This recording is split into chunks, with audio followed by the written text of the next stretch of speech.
Jadi sebab itu kalau ada orang bertanya, apa rahasia di balik manusia bisa menyambut beliau sedemikian ramai? Ada yang mengatakan 3 juta di airport itu. Apa di balik itu semua? Kalau bagi saya simpel saja. Orang sedang mencari sosok. Kemana dia menggantung harapan? Ketika dia lihat sosok itu, hatinya sudah terpaut. Kalau sudah cinta, apapun dia lakukan. Dengan mata saya, kepala saya sendiri, Pak Karni, saya melihat ibu-ibu.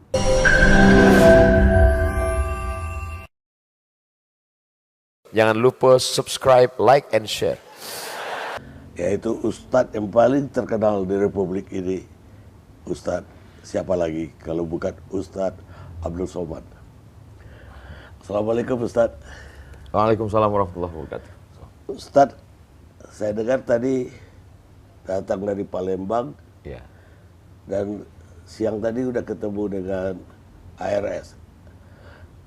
Habib Rizik Syihab.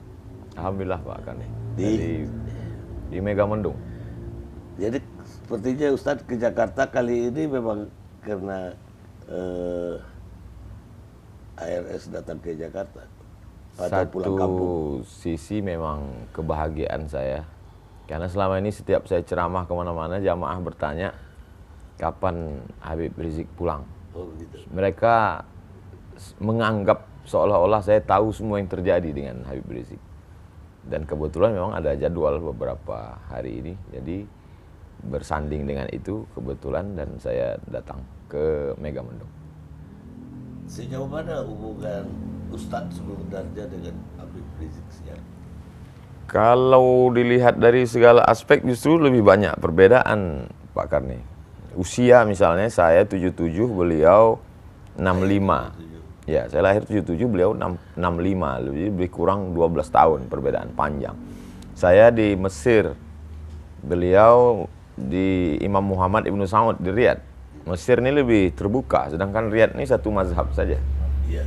Kemudian pula dari segi nasab, saya orang biasa, beliau Habib, keturunan Nabi Muhammad SAW. Tapi kemudian ketika ada beberapa hal yang ada titik persamaan. Ketika saya senang sekali dengan gerakan amar ma'ruf nahi mungkar. Selama ini saya melihat ada orang yang amar ma'rufnya semangat, ngajak berzikir, ngajak sholawat, ngajak memakmurkan masjid. Tapi ketika mungkar, melihat perbuatan maksiat itu diam. Karena memang amar ma'ruf nahi mungkar ini kan terkait dengan kepentingan orang banyak. Sehingga kalau itu kita sentuh, kalau ke istilah orang Melayu, kalau periuk belanga orang tersentuh dia mengamuk. Iyalah. Nah, jadi saya simpati dari awal. Sebelum saya ketemu beliau, sebelum hiruk pikuk Pilkada Jakarta 2017. Jadi soal keberanian maksud Ustaz. Keberaniannya itu bagi saya sesuatu yang menantang, saya senang. Apa fenomena dengan dia balik sekarang ini setelah sekian lama mengungsi lah ke Saudi Arabia? Kalau sekarang itu kan kita lihat Pak Karni, beberapa FB sahabat-sahabat kita itu kan dihilangkan berita terkait semua yang menulis HRS, Imam Besar, Habib Rizik Syihab itu kan langsung hilang. Kemudian yang posting-posting Instagram juga hilang.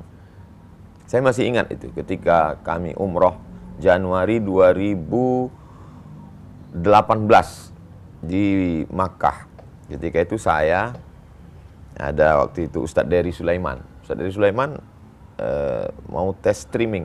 Sudah dikasih tahu sama yang lain, tes aja, nanti 5 menit pasti down.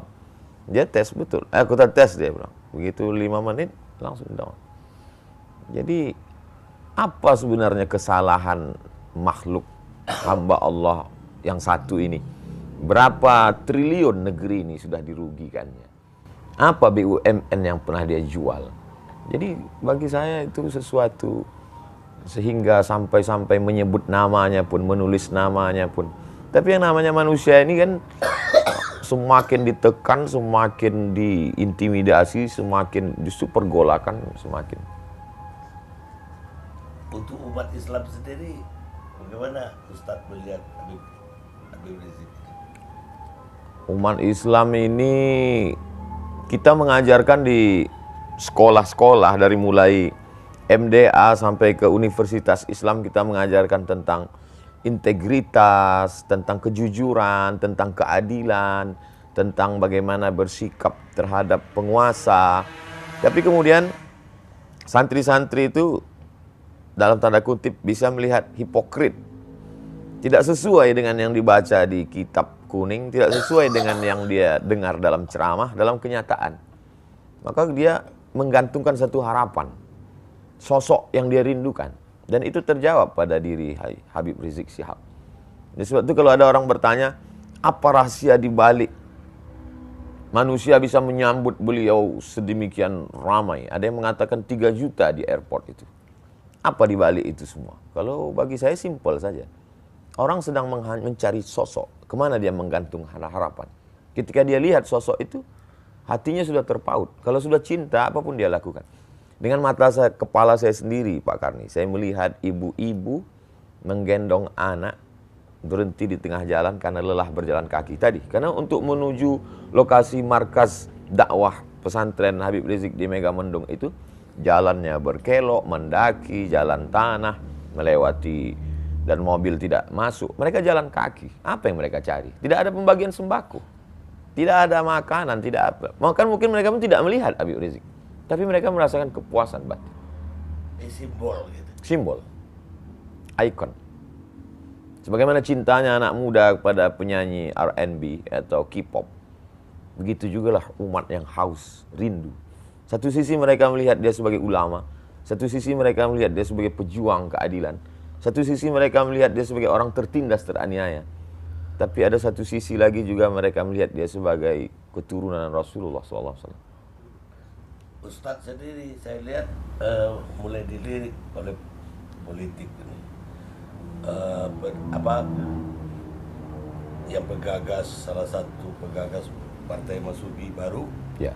Reborn Masubi, udah mengumumkan Ustadz akan jadi Dewan Surah. Jadi apa ya Ustadz mulai tertarik untuk ikut dalam politik? Saya, Pak Karni, dalam 30 malam bulan Ramadan itu, ada satu malam saya khususkan kajian politik Islam. Kemudian kalau saya memberi kuliah umum di mahasiswa, selalu saya pesankan kalian mesti ambil peran di politik. Kalau tidak, politik kita akan diambil orang lain. Kemudian kalau saya ceramah di mana-mana, walaupun itu tablik akbar di stadion, di tanah lapang, sebenarnya substansi isi yang saya sampaikan itu hanya 3 poin saja. Pertama, islahut tarbiyah, perbaikan pendidikan. Masukkan anak ke TK Quran, SD Quran, SMP Quran, SMA Quran. Setelah itu terserah dia mau kuliah di mana. Yang penting basicnya Islam, Quran. Yang kedua, islahul iktisad, perbaikan ekonomi. Maka gerakan belanja ke warung tetangga, produk halal, bangkitkan ekonomi umat. Kemudian itu banyak sekali video endorse saya terhadap produk-produk UMKM dan lain sebagainya. Yang ketiga adalah islahul siyasah, perbaikan politik. Makanya di mana-mana saya tausiah, pilihlah anggota legislatif yang peduli pada perda syariah, kemudian pilihlah pemimpin yang memperdulikan pada ajaran Islam.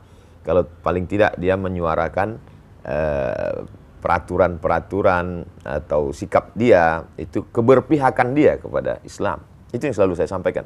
Maka ketika saya diminta sebagai narasumber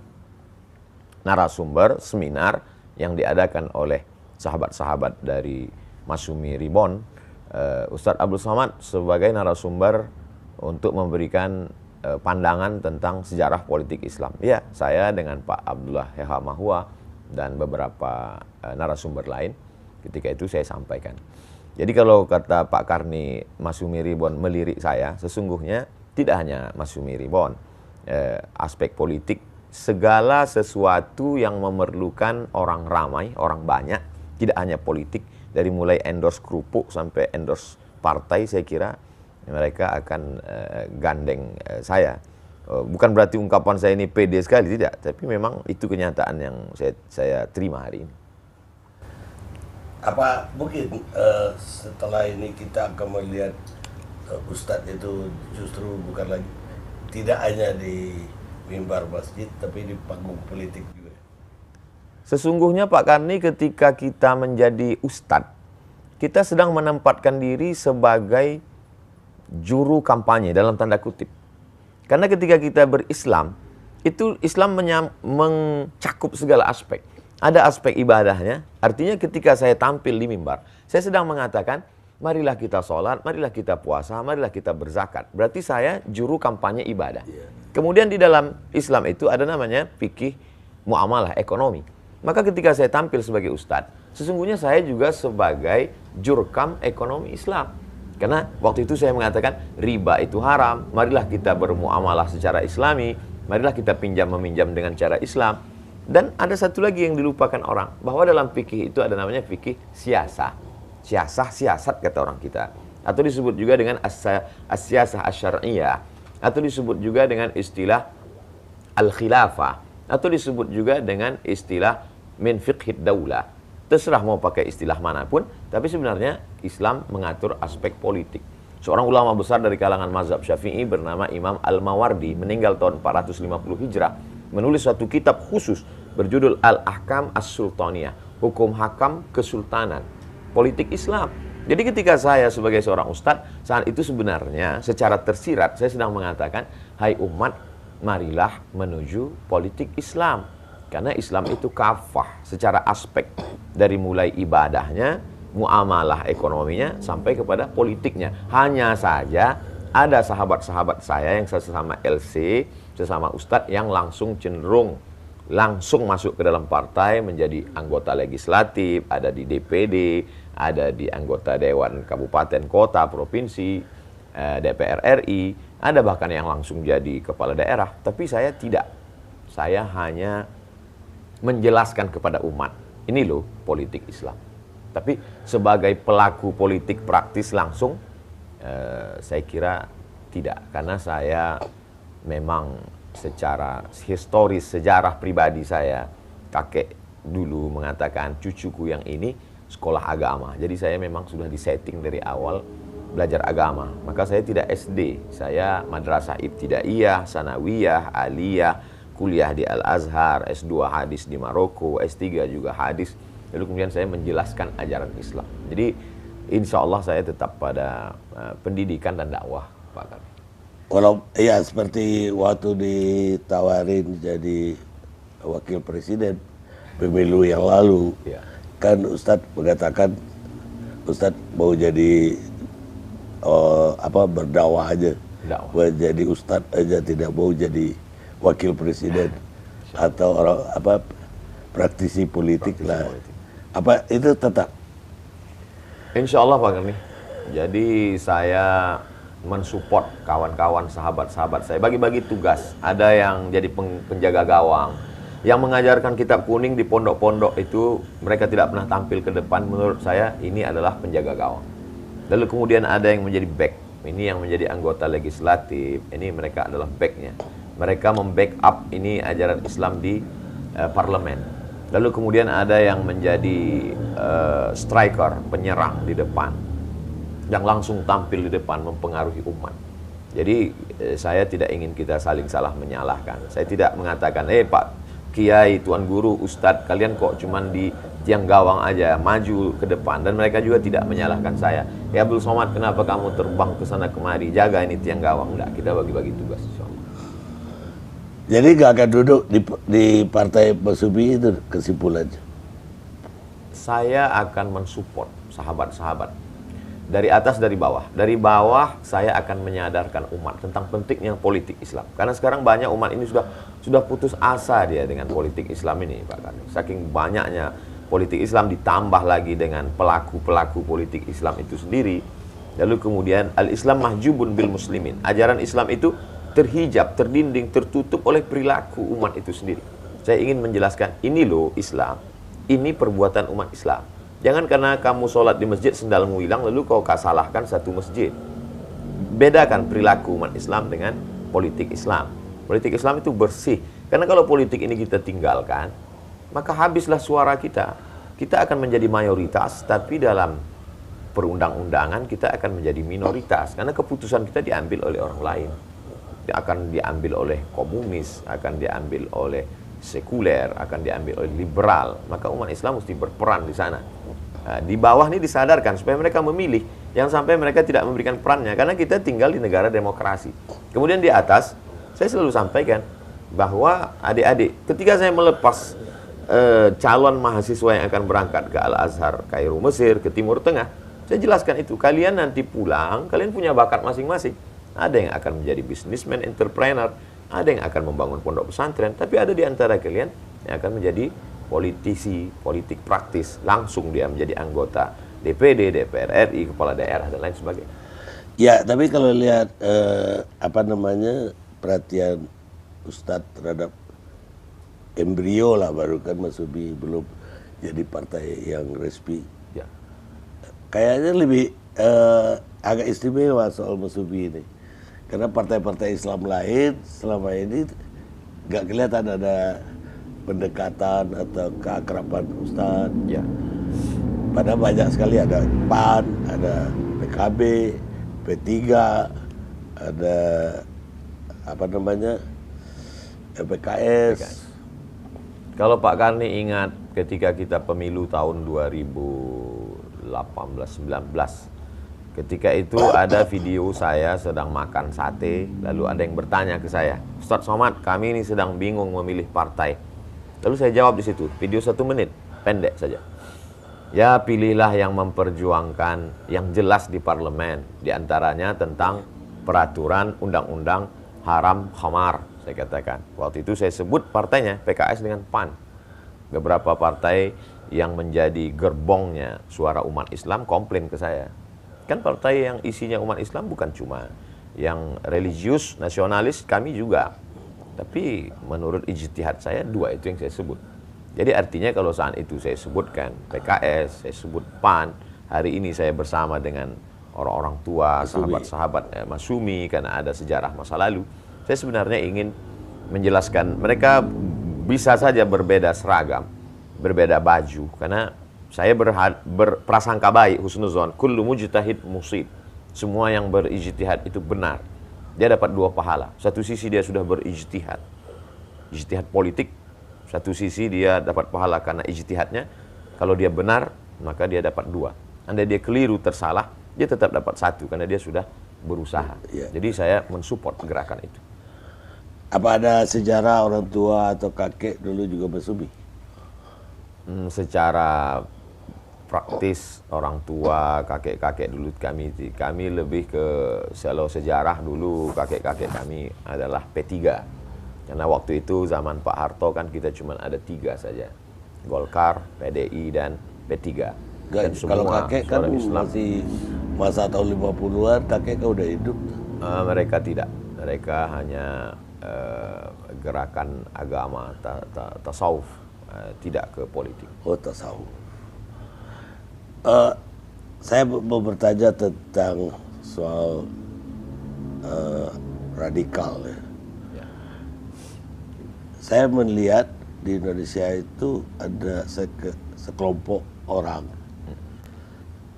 kecil mungkin yang kepingin memang ada khilafah, tapi sebagian orang kecil juga kepingin dan kampanye untuk selalu memerangi khilafah. Ya, korbannya kelompok besar, umat Islam yang besar. Ya. Karena dua-duanya berlawanan dengan ekstrim. Bagaimana Ustadz melihat ini? Analisa Pak Karni tajam sekali. Ada satu kelompok kecil yang menginginkan, ada satu kelompok kecil yang tidak menginginkan. Yang menjadi korban adalah kelompok besar. Sebenarnya untuk memerangi ini hanya 2 saja. Yang pertama, umat dibuat faham, mengerti keadaan. Yang kedua, orang yang punya kepentingan jangan biarkan bermain.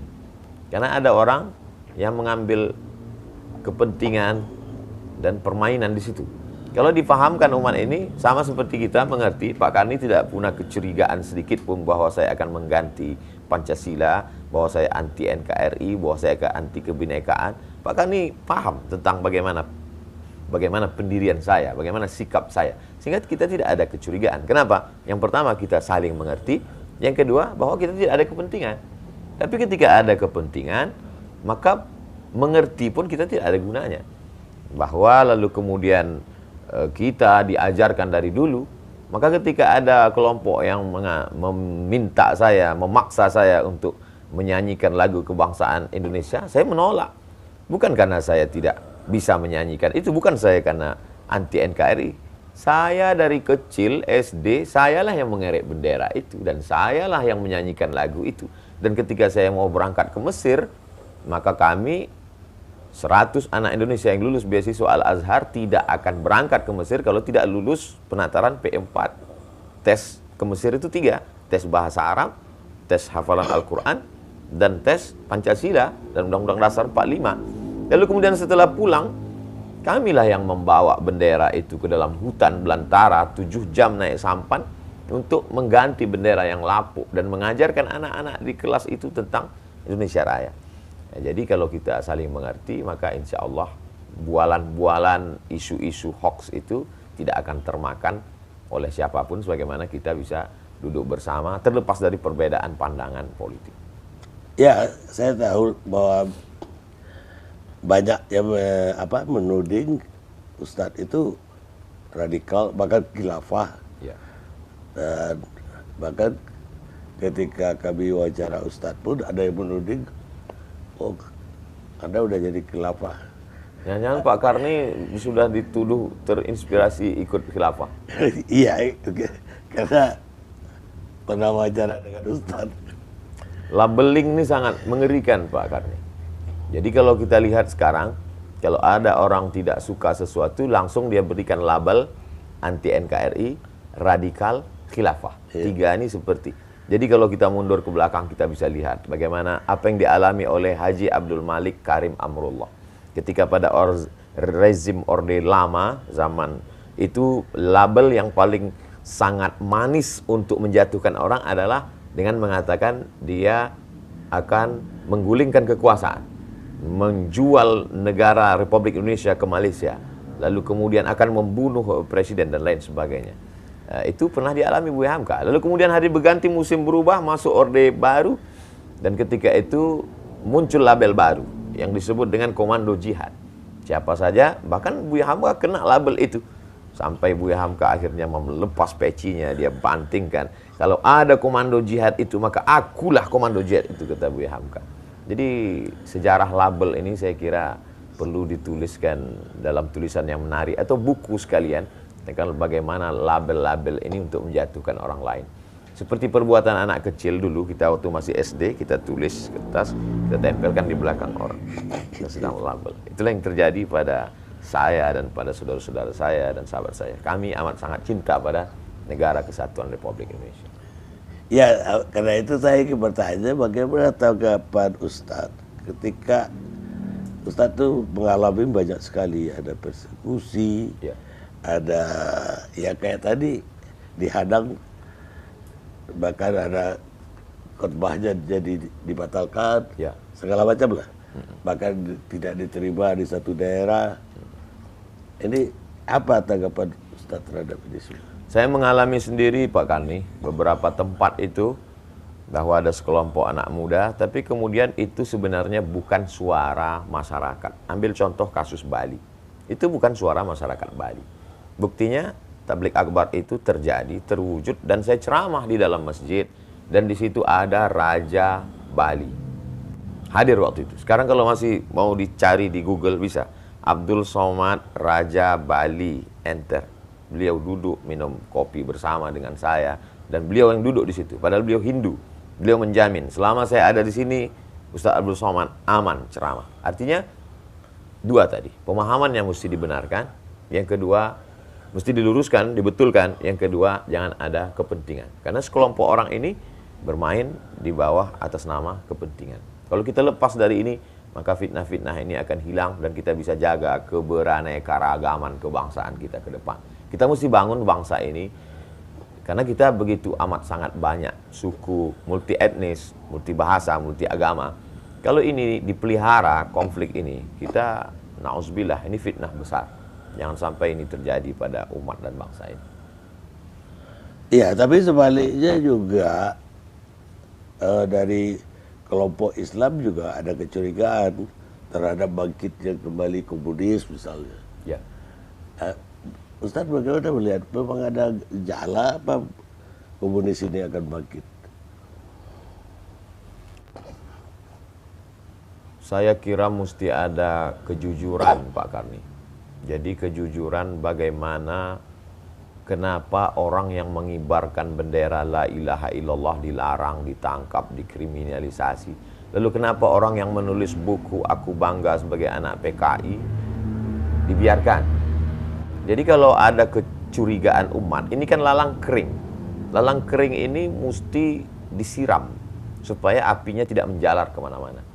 Jadi jangan sampai kita belah bambu, yang satu diinjak, yang satu dinaikkan.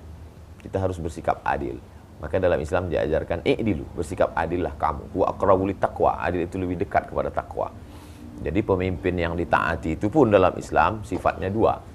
Betul, atiullah wa atiur rasul wa ulil amri ta'ala kepada pemimpin. Tapi syarat pemimpin itu dua. Pertama, idza hakamtum bainan nas an tahkumu bil adli. Kalau menetapkan hukum dia adil.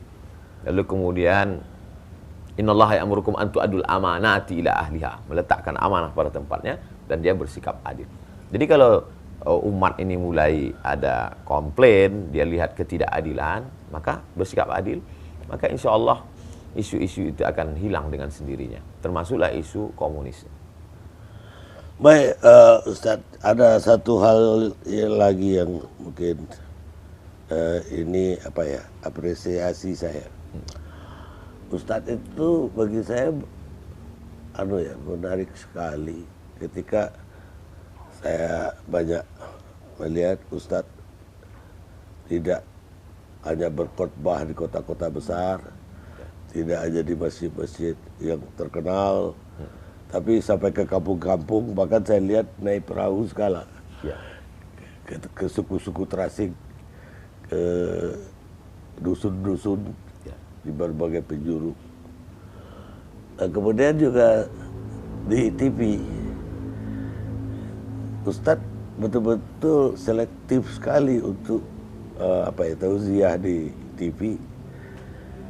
Dan saya terima kasih sekali Ustadz, satu-satunya pilihan Ustadz aja TV One. Ini tujuan Ustadz bagaimana ini? Apa yang mendorong Ustadz begitu? Saya dulu cita-cita saya simpel saja Pak Karni. Saya pulang, saya ingin beli tanah yang di kampung itu tidak ada ustadznya. Lalu kemudian saya akan buat kolam ikan, tanam cabai, tanam bawang, tanam kangkung. Saya menjadi guru mengaji. Syukur-syukur rezeki berlebih, saya bisa buka pondok pesantren. Simpel saja dulu. Tapi kemudian almarhumah ibu saya mengatakan, kau kan S2, baguslah kau tinggal di ibu kota provinsi. Saya bilang kita tak punya channel, kita tak punya kenalan. Gimana mau mengajar di kampus? Allah kasih jalan, kata dia. Jadi ketika saya pulang, kebetulan di bulan itu buka tes PNS. Lalu saya lulus. Saya kemudian memberikan tausiah, ceramah dari masjid-masjid ke surau. Lalu kemudian ditakdirkan Allah viral. Tapi saya tetap pada cita-cita pertama. Maka ada salah seorang sekda, sekretaris daerah yang seminar di Jepang. Sampai di Jepang dia ketemu dengan rektor Universitas Hasanuddin. Lalu Bapak Rektor ini bertanya kepada Pak Sekda salah satu kabupaten. Dia tanya, kenal Ustadz Abdul Somad dari Riau? Saya selalu tonton dia di YouTube. Rupanya Pak Sekda kabupaten tadi tidak kenal dengan saya. Tapi mau bilang tidak kenal malu, karena masa orang Makassar bisa kenal dia yang sekampung tidak kenal. Akhirnya saya diminta datang. Saya pun datang. Ustadz ceramah di ibu kota kabupaten ini. Saya katakan saya sudah ceramah 5 tahun bolak-balik sini. Bapak aja yang tak pernah datang. Tapi kalau Bapak mau suruh saya ceramah, kasih saya jadwal menelusuri sungai ini sampai ke suku Akit yang belum beragama. Saya akan isi 6 pengajian. Kajian subuh, kajian duha, kajian zuhur, kajian asar, kajian maghrib, kajian isya. Kasih saya seminggu. 6 hari, 6 kali 6, 36 titik. Mereka susun 36. Kepuasan saya ada berada di situ. Maka ketika ada mahasiswa mengajak saya masuk ke suku Talang Mama, saya masuk. Dari Pekanbaru 5 jam, masuk ke dalam 7 jam. Sampai hari ini, dalam setahun itu saya khususkan ada 2 bulan, Saya masuk ke pulau-pulau. Sahabat-sahabat mengajak saya dari Dompet Duafa, dari Dewan Dakwah, dan lain sebagainya. Dewan Dakwah salah satu yang konsep. Ada kepuasan batin saya di sana. Mana memang tujuan awal saya yaitu bahwa dulu ketika di Mesir, Pak Karni, kita waktu itu krisis, kesulitan. Dan ada orang Mesir itu dia punya peternakan ayam, namanya Muhandis Abdus Salam. Dia kaya sekali. Setiap bulan krisis moneter kami sulit dapat kiriman, dia yang memberi kami bantuan di samping beasiswa Al-Azhar. Suatu ketika sedang berkumpul kami datang bertanya ke Muhandis Abdus Salam, apa yang doa engkau inginkan dari kami? Biasanya orang kalau dia kasih uang dia minta doakan saya. Kata dia, jangan doakan saya, kamu nanti pulang ke negerimu, kamu sebarkan saja Islam ini ke kampung-kampung. Karena saya pernah sampai ke sana, di kampungmu masih ada orang yang belum pakai baju, kata dia. Sampaikan. Jadi apa yang saya lakukan hari ini adalah janji saya pada kakek-kakek saya dulu, kemudian pada orang Mesir yang dulu pernah berbuat baik pada kami. Tentang televisi, Pak Karni, TV One bukan satu-satunya tempat yang pernah saya menyampaikan tausiah. Saya pernah di televisi ini, saya pernah di televisi anu. Lalu kemudian ceramah saya diatur, saya harus pakai baju ini. Di menit sekian saya mesti tertawa, di menit sekian saya mesti menangis. Saya tidak bisa begitu. Saya tidak bisa begitu. Ceramah saya tidak bisa diatur. Saya menemukan kebebasan di TV One. Kalau andai satu zaman, satu masa, satu bulan nanti TV One memperlakukan saya seperti itu, saya mesti diatur menangis di menit kemudian, saya tidak boleh bicara ini, mungkin saya akan keluar dari TV One dan saya lebih memilih ceramah di channel Pak Karni Ilyas. Itulah selama saya jadi pemretnya nggak ada peraturan begitulah. Untuk yang lain pun tidak. Tapi gini, Ustadz sendiri dari Aliyah, dari Madrasah Ibtidaiyah, Aliyah, sampai akhirnya sekolah ke beberapa negara. Ke Al-Azhar, ke Maroko, ke Sudan terakhir. Sudan. Ini beasiswa semua atau biaya dari mana? Pada tahun 1998, Indonesia mendapat jatah 100 beasiswa ke Al-Azhar Kairo, gratis, selesai S1. Saya ikut tes, waktu itu untuk Provinsi Riau, Aceh, Sumatera Utara, tesnya di Medan. Saya lulus. Dapat beasiswa, tiket ditanggung oleh Al-Azhar Kairo. Lalu kemudian setelah itu ada lagi namanya Agence Marocaine Coopération Internationale, AMCI. Itu memberikan beasiswa untuk anak Indonesia 15 orang. Dan saya mengirimkan berkas, ijazah, transkrip nilai. Saya termasuk pemburu beasiswa, Pak Karni. Saya cari, dapat, saya kirim, dan saya diterima di Darul Hadis, sebuah lembaga yang didirikan oleh Raja Hasan II, ayah dari raja yang sekarang, Raja Muhammad VI. Lalu setelah itu, saya pun lulus jadi dosen. Ada namanya program 5.000 doktor, Pak Karni, yang dikeluarkan Kementerian Agama. Adik kelas saya lulus, dapat beasiswa 5.000 doktor. Lalu dia datang ke saya, Bang, saya dapat beasiswanya besar, 1 tahun 200 juta. Berarti kalau 4 tahun bisa 800, kata dia. Beasiswa ditanggung full. Saya pun ajukan. 3 tahun saya ajukan, Pak Karni. 3 kali 3 tahun nggak dapat. Tak tahu apa kesalahan. Padahal saya sudah terdaftar. Sampai pernah datang Pak Dirjen dengan Pak Rektor. Pak Rektor nanya ke Pak Dirjen, ini Abdul Somad ini sudah 3 kali ngajukan, kenapa nggak dapat beasiswa? Nggak tahu kenapa. Sampai akhirnya suatu hari saya pergi dalam perjalanan dakwah di airport Cengkareng, saya ketemu dengan seseorang di toilet. Dia mau keluar, dia lihat saya, Ustaz Abdul Somad ya? Iya, kata saya. Dia keluarkan kartu namanya, saya dari Surabaya. Ustadz mesti doktor. Ustadz daftar S3 dimanapun di seluruh dunia ini, saya tanggung sampai selesai. Tiket pesawat, semua biaya. Nih, datang ke saya. Seolah-olah Allah Ta'ala ingin mengatakan kepada saya, Abdul Somad, 3 kali kau ajukan ke Kementerian Agama tidak lulus, nih ku kasih cash. Kalau aku berkehendak, aku bisa. Ketemunya di toilet lagi, di tempat setan. Bisa ketemu malaikat di tempat setan. Tapi alhamdulillah Pak Karni, sampai hari ini saya tidak temui itu Bapak. Nah, kartu namanya ada, saya tidak minta. Tak tahu datang dari mana, setiap orang kasih saya uang yang dolar, saya simpan di satu amplop. Akhirnya saya kumpul itu cukup untuk biaya kuliah saya, bahkan berlebih. Tiket pesawat saya 2 kali saya ke Sudan bolak-balik. Kuasa Allah SWT. Betul, kata ibu saya dulu, almarhumah, rezeki itu tak berpintu, nak. Kalau kau lulus PNS ini, berarti disitulah letak rezekimu. Andai kau tak lulus, rezeki Allah akan datang dari pintu yang lain. Saya yakin dengan itu. Itu sebenarnya cara Allah untuk meyakinkan saya. Yang selama ini kau belajar di Azhar, sudah kau baca hadisnya, sudah kau hafal ayatnya, tapi kau belum ketemu di alam nyata. Saya banyak mengalami hal-hal yang di luar logika akal. Salah satunya adalah selesainya saya bisa menyelesaikan S3 ini, Pak Kani. Saya waktu itu tidak punya kesempatan. Saya sudah terdaftar. Referensi saya sudah penuh kamar itu. Buku-buku dikirim oleh kawan-kawan saya. Karena disertasi saya tentang kontribusi Syekh Hasyim Asy'ari dalam penyebaran hadis di Indonesia. Teman-teman saya memberikan buku dari Pulau Jawa, dari pondok pesantren di Jawa tentang Mbah Hasyim. Tapi saya tak punya waktu, kesempatan. Sampai akhirnya video saya dengan Pak Prabowo viral. Wawancara di TV One. Lalu kemudian ketika itu menjadi viral, ternyata politik ini tidak sesimpel yang kita bayangkan. Maka mau tidak mau, jadwal ceramah saya 4 bulan mesti hilang sejak pertemuan itu. April, Mei, Juni, Juli. Di 4 bulan full itulah saya tidak ada main handphone, tak ketemu orang. Saya hanya menulis saja. Menulis. Akhirnya saya pergi ke Sudan dan saya sampai ke sana setelah melewati lebih dari 20 kali perbaikan, revisi, akhirnya sudah siap disidangkan. Ternyata saya baru terdaftar 2 tahun kurang 6 bulan. Akhirnya saya disidangkan Desember 2019 dan bulan Februari saya datang ke Brunei Darussalam. Sudah siap kertasnya diserahkan oleh rektor. Ini kertas sudah ditandatangani sebulan yang lalu. Abdul Somad sebagai visiting professor di University Islam Sultan Syarif Ali Brunei Darussalam. Jadi saya lihat hidup ini kita jalani saja, mengalir saja. Niat baik, buat baik, Allah kasih baik. Andai tidak baik, berarti Allah sedang menguji kita. Jadi saya banyak belajar hidup, bukan dari buku, tapi dari yang saya alami. Saya kira demikian, Pak. Baik, apa ada putra-putri yang ikuti jejak Ustaz?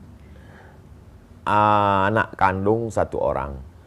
Kalau anak biologis 1 orang. Namanya Mizian Hazi Abdillah. Tapi saya tidak paksa anak saya mesti ikut seperti saya.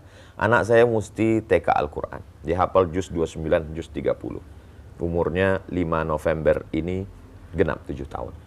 Saya mesti masukkan dia ke SD Al-Quran, SMP Al-Quran, SMA Al-Quran. Setelah itu nanti terserah dia mau jadi apa.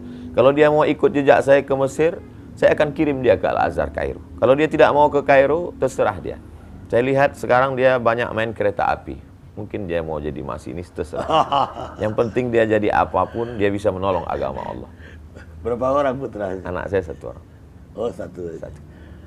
Dan Ustadz sebetulnya kalau lihat dari CV-nya kan lahir di Asahan ya. Asahan, Sumatera Utara.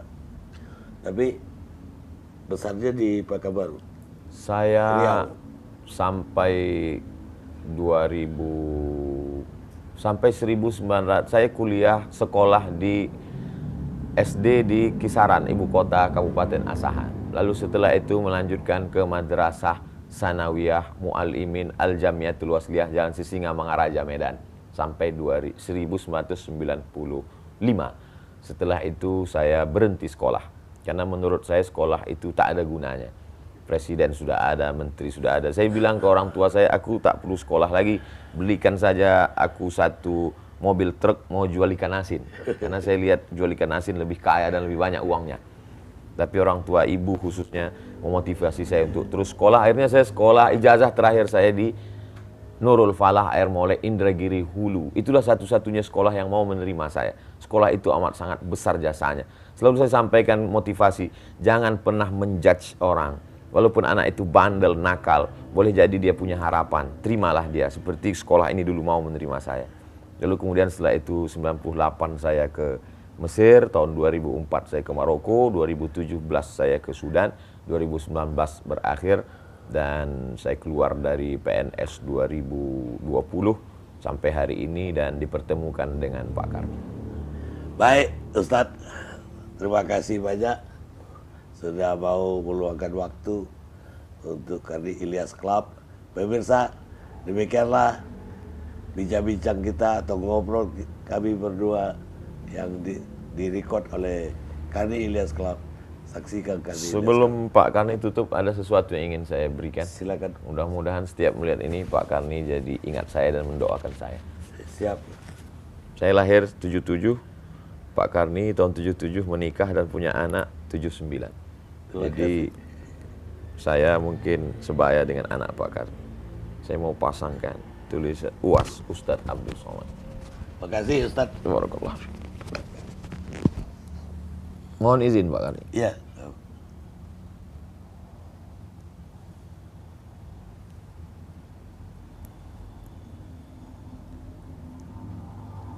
Barakallah.